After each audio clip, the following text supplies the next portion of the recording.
that all object falls because gravity pulls on them towards the center of the earth.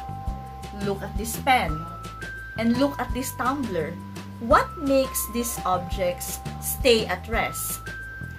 That is what we're going to talk in this vlog.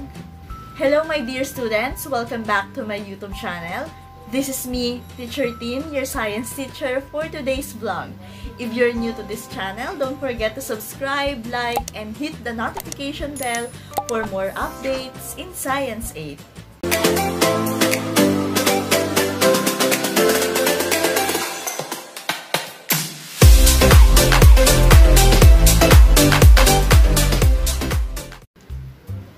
For today's lesson, we are going to discuss Quarter 1, Week 2 of Module 2 in your Science 8. And our topic for today is all about the balance and unbalanced forces. Okay, alam naman natin na ang mga bagay na nahuhulog sa ground, alam natin na may tinatawag tayong gravity. At ito yung humihila sa mga objects na to towards the center of the earth. Kagaya na lang na example natin today. So, we have here a pen and we also have here a tumbler. At ano ba ang dahilan kung bakit sila nananatili na hindi gumagalaw? Yes. Why do you think these objects remain at rest? Una, tingnan nyo ang pen na to. Anong meron sa kanya? Bakit hindi siya nahuhulog? Okay, maaari nyong sabihin na dahil meron tali. Bakit nananatiling at rest yung pen? You may say it's because of the string. So, ano yung string na to? Ano yung meron sa string na yan? Okay, we can say that the pen stays at rest or stays in place because of another force acts on it. At ano yun? Okay, that force acts on it that is supplied by the string, which we refer in physics as the tension force. Yan ang tinatawag nating tension force. Ano ba yung tension force? When we say tension force is the force which is transmitted through string or pwede ring rope or wire when it is pulled tight by forces acting at each end. So, may tension force dahil dun sa tali. So, kung may rope dyan, kung may wire, or anything na humihila sa kanya pataas, so dahil doon sa tinatawag na tension force. How about this one? Our tumbler, when we put it on the table, what do you think is the reason why this object stays at rest? Wala namang string. So, anong meron? Ibig sabihin, meron din may isa pang force na nag-act dito sa object na to, kaya siya nananatiling nakatigil. The tumbler, on the other hand, stays at rest because of the upward push exerted on it by the table. Yes, yung table na pinagpapatungan ng tumbler, merong ine-exert na force na tinatawag naman natin na normal force. So, kung sa pen ay meron tayong tension force, dito naman sa tumbler, meron tayong normal force. At yung normal force at yung tension force, ito naman yung counterpart ng gravity. Kaya, nananatiling nakastay at rest yung mga bagay na to. In both cases, pen hanging on a string, and this one, the tumbler on the table, they are remained at rest because the forces acting on the pen and on this tumbler are equal in magnitude and opposite in direction, and they lie along the same line of action. And the forces is said to be balanced. Okay? So, ano yung tinatawag nating line of action? So, ito-drawing ko. Yan. So, for example, this is the tumbler that is put on a table. Kung mapapansin nyo, meron akong drawing ditong arrow. Okay? So, teka lang. So, pansinin nyo yung arrow dito. So, pagbabasehan natin yung length ng arrow. So, if the length of the arrow is the same, meaning to say they have the same magnitude, parehas lang yung binibigay na puwersa nung ine-exert na effort or na force nung dalawang bagay. So, again, dito sa tumbler na nasa table, merong dalawang force na nag-a-act dito sa object. Una is the force of gravity that pulls them toward the center of the earth. So, kaya pababa ang kanyang arrow. Yung direction, pababa. And then, yung normal force naman, ito naman yung ina-exert na force nung table. So, pataas naman yan. So, tingnan nyo, pantay sila. Ibig sabihin, same or equal magnitude. Equal yung magnitude ng force. Pero pansinin nyo yung arrow nung kaniyang direction. Yung force of gravity is pababa at yung normal force naman ay pataas. Ibig sabihin, yung force, they have opposite direction. At yung tinatawag naman na they lie along the same line of action. Ibig sabihin, kung papansinin yung arrow, parehas vertical, pataas. Okay, ibig sabihin, ayan nga, pa ganun, tuwid na patayo. Okay, so paano natin masasabi naman na kapag pa-horizontal naman? So, dapat ang makikita nyo dyan is ganito naman ang direction niyan. So, ang common example niyan, kapag ganito yung line of action, which is horizontal. For example, tug of war. Di ba naghihilahan kayo? So, kung mapapansin nyo, yung arrow papuntang left, papuntang right. So, yung line of action nun is pa-horizontal. Okay? What is balance force? Balance forces are forces that are equal in magnitude and in opposite direction, so there will be no motion in an object. Here are the examples where you can see balance forces. The arrow is one that indicates the forces that act on the rope and on the ground. Now, let us talk about the combining forces. So, combining forces, ipagko-combine natin yung forces that acts on a certain object. So, sa combining forces, malalaman natin, we can determine whether the net force is unbalanced force or balanced force. So, for us to determine whether the force is balanced or unbalanced, first, we have to recognize the forces acting upon along the same line of action. So, kailangan natin i-identify ano may mga forces na meron doon. And of course, kailangan nating tandaan yung mga algebraic sign, the positive and the negative. So, sa math, di ba, usong-uso ang positive at negative. So, yung positive at negative dito sa ating combining forces, it will indicate the direction of the object. Okay? So, kapag pataas, di ba sa math, sa Cartesian plane, pag dinowing natin yan, kapag papunta sa taas, ibig sabihin, positive. Okay? So, kapag ang direction ay pataas, positive ang ating sign. So, kapag ang direction naman is pababa, so sa Cartesian plane, negative. Negative din yan. Ngayon, pag ang line of action is pa-vertical, so pag pataas, positive. Pag pababa, that is negative. Now, kapag ang line of action naman is horizontal, so pag ganito naman, so tingnan nyo yung sa Cartesian plane. Kapag ang line ay going to the right, so papunta dito, sa side na to, so that is positive. At kapag papunta naman dito sa left, so yan po ay negative. So yun yung tatandaan nyo dito sa ating combining forces. Okay, meaning to say, for example, we have the tumbler on the table. Okay, unang-una, kailangan nating alamin muna ano ba yung mga forces na meron dito. Una, we have the normal force. Okay, we have the Fn, which is the normal force. And yung nasa baba, ito naman yung Fg, which is the force of gravity. So, yung normal force, positive, negative. Okay, that is positive. And itong ating itong ating force of gravity, since pababa siya, that is negative. So, for example, sinabi dun sa problem na yung normal force ay merong force na 20 Newton. And then, ito namang force of gravity ay 20 Newton din. So, paano natin isa-solve itong ating net force? To get the Fnet, so our formula will be Fnet is equal to Fg plus Fn. Yun lang. I-add lang natin ang Fn at saka ang Fg. So, for example, kanina sabi natin, ang ating Fn is 20 Newton. And our Fg is another 20 Newton. And since yung ating force of gravity is downward, so ang kanyang sign is negative. So, we have negative 20 N. N is for Newton.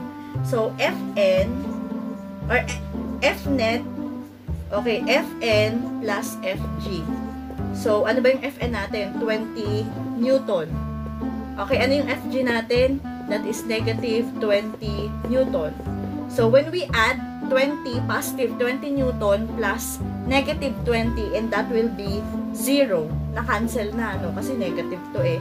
So, ang net niyan ay 0. At kapag 0 ang net, ibig sabihin, balance force. At pag balance force, ibig sabihin, the object will stay at rest. Hindi siya gumagalaw.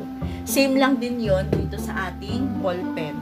Ibig sabihin, same ang magnitude ng force ng string, ng tension force, at yung force of gravity. Kaya siya nananatiling at rest at hindi siya gumagalaw. How about the... So let's say for example, in this situation, where a pen is attached to a string. So, if we cut this, what happened? Nalaglag, di ba? Okay, nalaglag siya. It's because there is no force acting on the pen to counteract the pull of gravity. Kaya hindi na balance yung force kasi nawala na yung tension force. So, for example, this tumbler or for example, a vase if you have at home. If I push this tumbler on one side across, for example, nilipat ko dyan, nag-move ba? Obviously, yes. Nag-move siya. Why? Pero kung hindi ko niya siya ipupush, do you think magko-continue ba siya? Hindi, di ba? So, pag nilipat ko ulit siya dito, pinush ko ulit, nagkaroon pa rin ng movement. Do you think it is balance or unbalance? So, naging unbalanced force naman. Okay, let's repeat. This tumbler moves because there's another force acts on it. And what is that? That is what we call the applied force. Okay, kung bakit siya gumalaw, di ba? Kinuha ko, tinula ko, pinush at pinul. So, nagkaroon na applied force. Yun naman tawag natin dun sa applied force kung bakit gumalaw yung tumbler. And that is the reason why the objects are no longer balanced. So, kanina na-identify natin na yung object at rest, pwede natin siyang pagalawin, and from balance, pwede siyang maging unbalanced dahil nga nagkaroon ng force, we have the applied force. So, paano naman kaya kung yung object ay in motion? Paano naman siya magiging balance force? So, kumbaga, from unbalanced to balance. So, let's say for example, may isang bola na nagro-roll. So, paano kaya siya magiging at rest? Paano nagiging at rest yung bola na nag-roll? Kasi pag nag-roll, ibig sabihin unbalanced siya, may force. So, paano siya titigil? Okay, ang tawag naman natin dun, kunwari tumigil siya ng kusa, we have this what we call the friction force. So, itong friction force, ito naman yung force na na-apply doon sa ball which is rolling. Kaya siya naging at rest. In the case of the rolling ball, the frictional force acts between the surface of the ball and slows down the motion of the ball. As the ball rolls to the right, as shown in this illustration, friction acts to the left to delay its motion. Since no one did push the ball continuously, there is no force present to balance the force of friction, so the ball slowed down and eventually stopped. Okay, I will show you different pictures and I want you to identify whether this picture is balanced or unbalanced. So, ang kailangan nyo lang gawin, tingnan nyo yung arrow which indicates the magnitude and direction of the forces. Okay, this one, pulling a rope. Okay, look at the arrow. Opposite direction and the arrow indicates the same magnitude. Very good. That is balance. How about number 2? Standing still. Nakatayo lang si ate girl. And look at the arrow. Okay? It is also opposite in direction. Okay, that is balance force. How about this one? Tug of war. Look at the arrow. Okay, mas madami ang force noong nasa left side. So, this one is unbalanced. And number 4, skydiving. Okay, look at the arrow.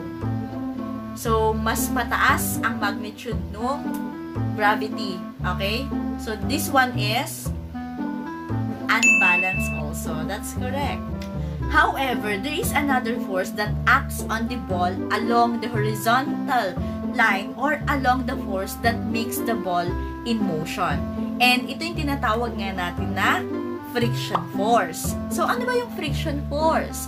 So, friction force is a force that acts between surfaces that are in contact with one another. Friction in general acts opposite the direction of motion. Okay, again, because of the unbalanced force, the object changes its state of motion. So you can say that it accelerates. Take note of this. Acceleration is not just an increase in velocity, but also a decrease in velocity. So let's say, for example, this figure shows the forces acting on a rolling ball. So itong bola, papunta siya doon. Papunta siya sa direksyon na yun. So mabilis ang takbo. Then suddenly, it stopped. So, nag-stop siya, and look at this one. This is the friction force. So, kung papansin niyo yung line of action niya is horizontal. Paganyan. Kasi papunta dito yung kanyang motion. And then, itong friction force, so, kumbaga, naging opposite siya dun sa motion ng object. Kasi yung motion ng objects, papunta dito eh. Pero yung friction, papunta naman siya dito. Kaya nga sinabi natin kanina, diba, na friction is, in general, acts opposite the direction of motion. Kumbaga, sinasalungat niya yung direction kung saan papunta yung motion ng object. So, makikita natin dito na mayroong mga forces na nag-a-act sa object. Aside from friction force, meron din tayo na force of gravity and the normal force. But since may friction force nga tayo, kahit pa naging balance yung normal force and yung force of gravity, but since nagkaroon ng friction force, so kaya pwedeng from unbalanced force maging balanced force na yung rolling ball because of the friction force. So ngayon, pag tinanong ko kayo, what do you call the force acting on a ball along the horizontal line or along the force that makes the ball in motion? Anong force yun? Is it unbalanced or balanced? Okay, that's right. The correct answer is unbalanced force. Now, if I ask you, what makes the ball stop on rolling after some time? Yes, that's the frictional force. How about what makes the ball keep on rolling? Keep on rolling meaning to say keep in motion. Okay, that's also the unbalanced force. Okay, can you tell whether this picture is balanced or unbalanced? Wow, that's correct. Unbalanced. How about this one? A boy bats the ball. That is also unbalanced. How about this one? Air rushes down. Pinakawalan yung tas lumipad yung lobo. That is unbalanced also. And how about this one? Hammer pushes a nail. So, kapag nagmamartilyo ko, tas yung pako lumulubog, nagkakaroon ng motion. Unbalanced also. Very good. Let's try a problem solving. So let's say, for example, a boy and a girl are pulling a heavy crate at the same time with 8 units of force each. What is the net force acts on the object? Is the object balanced or unbalanced? So let's say, for example, this is the heavy crate that is being pulled by a boy and a girl. So since ang sabi dito ay parehas naman ang unit, 8 units. So, ibig sabihin, yung girl nag-exert ng 8 units na force at si boy nag-exert din ng 8 units na force. So, kung pareha silang tig 8 unit, and same lang din daw ang kanilang direction. Walang sinabi di ba? So, same ang direction. Kita naman sa arrow. So, using Gresa, so, ang given natin ay, so, ang ating F1 is 8 unit and F2 is another 8 unit. Okay, F1 ibig sabihin force 1 and then force 2. So required, we are looking for the F net, which is the net force. So our equation will be F net, solution will be F1 is 8 unit. So, 8 unit plus another 8 unit. Okay? So, what is the answer? For our Fnet, 8 plus 8. So, since papuntang right ang direction, so parehas positive yan. Ano? Kasi papuntang right eh. 8 plus 8 in that is 16. So, our Fnet is 16 units. So, this is our final answer. Now, is the object balanced or unbalanced? 16 units. Okay, so that is unbalanced. So, paano lang nagiging balance? Kapag ang Fnet ninyo ay pumatak na 0, dun nyo lang masasabi na siya ay balance. Another example, what will be the net force of the object if a boy and a girl pull the heavy crate at the same time in opposite directions with 20 units and 10 units of force respectively? Will the object move? To what direction will it move? Okay, so let us use the Gresa once again. Okay, so for given, so our F1 is 10 Newton. But since the direction of the arrow is going to the left, and we say that negative, ito ay papuntang left, and kapag papuntang right, yun ay positive. So, ibig sabihin yung ating F1, that is negative 10. So, now, our F2 is going to the right, so mas malaki din. So, that is positive 20 Newton. So, our required, we are looking for the net force. So, we have F net. So, for our equation, so we have F net is equal to F1 plus F2. Kasi combining forces ang pinag-uusapan natin. I-combine natin yung dalawang force. So, our solution, so F net is equivalent to negative 10 Newton plus positive 20 Newton, which is our F2. So, what will be our answer? Okay, so F net is equal to negative 10 plus 20, and that is positive 10 Newton. So, this is our answer. So, ngayon, kung positive yan, positive Newton, so saan ang direction yan? Maggagalaw ba yung object? Will the object move? Of course, yes. Kasi hindi naman siya zero. Kung hindi siya zero, ibig sabihin, it is unbalanced. And if it is unbalanced, there is motion. So, the object will move. But to what direction will it move? Saan daw direction siya pupunta? So, tingnan nyo yung sagot natin. Positive 10. So, kung positive 10, ibig sabihin, going to the right. Okay? So, the object will move to the right. Okay? Okay, let us have example number 3. Suppose another girl pulls the heavy crate with 15 units of force in the same direction as the girl. What will be the net force that will act on the object? Will the object move? Okay, this is the illustration. So, ito yung crate. So, yung isang girl daw ay going to the right with 13 Newton, for example. And then, this one, dalawang girl yung humihila naman papunta dito sa left side, tig 15 Newton naman yung dalawa. So, let us find the answer. So, for our, okay, given, so we have 3 forces here. So, force 1 is 15 Newton. So, F2 is 15 Newton. And F3 is 30 Newton. Now, our required is, of course, the F net. Now, what will be our equation here? So, since tatlo yan, so ano magiging equation natin dyan? So, since sa left side ay meron tayong dalawang forces, so ibig sabihin kailangan nating pag-addin muna yung dalawang forces dito. So, for our equation, we have F net is equal to F1 plus F2 plus F3.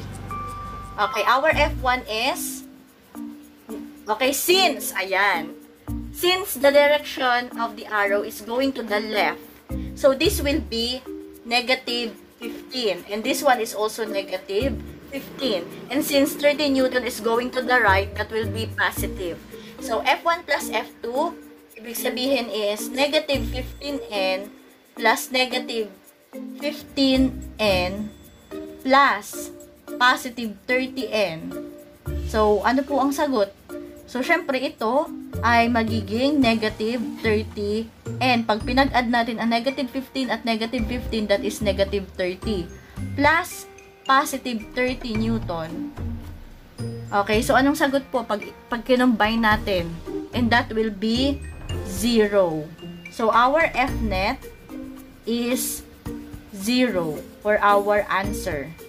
Okay. Ngayon, ang tanong sa huli will the object move? Gagalaw kaya ang F net natin ay 0? Of course, hindi. Kasi 0, ibig sabihin, the object is in balance. So, balance po siya, kaya walang motion na mangyayari. This is the end of our lesson vlog for Quarter 1, Module 2, Week 2 of your Science 8.